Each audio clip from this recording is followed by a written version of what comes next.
This St. Bernard mix is recovering after almost dying of heat stroke. It was happening as our Kimberly Craig and a friend just happened to be driving by and the dog already collapsed. Knowing the signs of a heat stroke can save your best friend's life. So today, Kim talked to a veterinarian to help us keep our pets safe.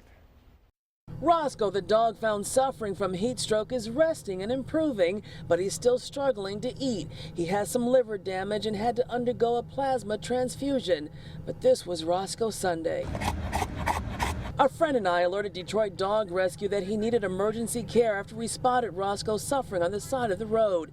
His owner said they didn't want a dog anymore, and she said we could take him. And he collapsed, started throwing up, blood, his food, and he won't move. Unfortunately, that's a horrible way to go, is basically he would have just suffocated to death, because he couldn't cool himself down. Sadly, some dogs' organs will be permanently damaged and they can die from heat stroke if they're not helped in time. So if you see your dog or any dog in distress, you need to act fast. They'll start excessively panting, where they are just are completely out of control with trying to breathe and move air, and that's really when they're starting to get into trouble. And they probably aren't going to be able to stand up and walk around and act normally at all. Dr. Michael Hood at Greenfield Animal Hospital says you want to quickly get the dog to a cooler area.